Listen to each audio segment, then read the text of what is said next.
मुझे शहर के सबसे आलीशान अपार्टमेंट में नाइट शिफ्ट सिक्योरिटी गार्ड की नौकरी मिली, जहाँ की सैलरी मोटी थी और काम एकदम चिल। लेकिन पहली ही रात को मुझे पता चला कि यहाँ का हर एक निवासी इंसानी रूप में छुपा हुआ एसएसएस रैंक मॉन्स्टर्स है। मजे की बात, मुझे अपनी जान बचाने की कोई फिक्र नहीं है, क्योंकि ये खूंखार मॉन्स्टर्स मेरी हर बात मानते हैं। यहाँ तक कि जब ये रात में कोई गड़बड़ या गैर कानूनी काम करते हैं तो मैं आंखें मूंदने के बदले इनसे मोटी घूस वसूलता हूँ।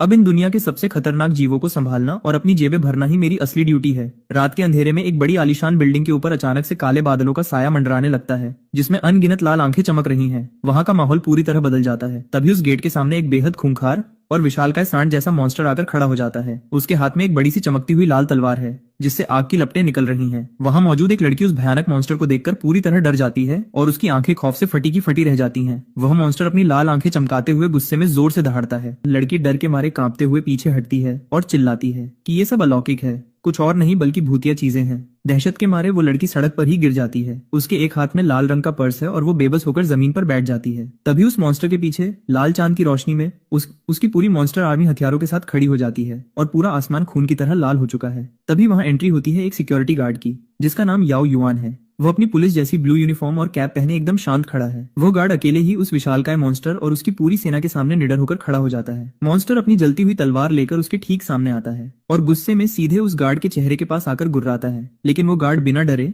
एकदम शांत आंखों से सीधे उसकी आंखों में देखता है। जैसे ही वो खूंखार मॉन्स्टर गुस्से में पास आता है, वो सिक्योरिटी गार्ड बिना डरे अचानक अपना हाथ आगे बढ़ाता है और सीधे मॉन्स्टर के चेहरे को दबोचकर उसे पीछे धकेल देता है। मॉन्स्टर के मुंह और नाक से खून बहने लगता है और वो इस अचानक हुए हमले से हैरान रह जाता है। उस मॉन्स्टर को पीछे हटाने के बाद गार्ड गुस्से में उसकी तरफ उंगली दिखाता है और उसे डांटना शुरू करता है कि क्या तुम्हारे अंदर कोई शालीनता नहीं है। गार्ड यही नहीं रुकता, वो गुस्से में चिल्लाते हुए कहता है कि तुम लोग रात में घरों के अंदर क्यों नहीं रहते। वो अपनी कमर पर हाथ रखकर अपनी भड़ास निकालते हुए कहता है कि मुश्किल से तो उसे कोई लड़की मिली थी और इस मॉन्स्टर ने उसे डराकर भगा दिया और सब गड़बड़ कर दिया। वो विशालकाय मॉन्स्टर जो अब तक सबको डरा रहा था, इस मामूली से दिखने वाले गार्ड के गुस्से और ताकत को देखकर एकदम सन्न रह जाता है। अब उस मॉन्स्टर के तेवर पूरी तरह बदल जाते हैं। वह डरते और झेंपते हुए अपना भारी हाथ अपने सींग के पास ले जाता है और सफाई देते हुए कहता है कि हम तो बस रात में मोहल्ले में घूम रहे थे और चांद की रोशनी का लुत्फ उठाने आए थे। अपनी बात को पूरा करते हुए वो अपनी बड़ी सी तलवार को नीचे झुका लेता है और सिर खुजलाते हुए कहता है कि हमने सोसाइटी के नियमों को नहीं तोड़ा है। लेकिन गार्ड उसकी एक नहीं सुनता।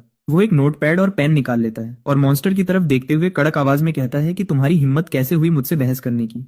गार्ड उस नोटपैड पर उसकी शिकायत दर्ज करने लगता है और उसे साफ साफ बताता है कि बुचर, कमरा नंबर 301, बिल्डिंग ए, तुमने रात में टहल कर नियम तोड़ा है। वह नोटपैड पर रसीद काटता है और उस खूंखार मॉन्स्टर को सीधे शब्दों में कहता है कि तुम पर 500 का जुर्माना लगाया जा रहा है। इसके बाद गार्ड सीधे उस मॉन्स्टर की तरफ उंगली से इशारा करता है और कड़े लहजे में कहता है कि मुझे डराने और मेरा मूड खराब करने के बदले में अलग से याओ युआन को 2000 रुपए मानसिक हर्जाना दे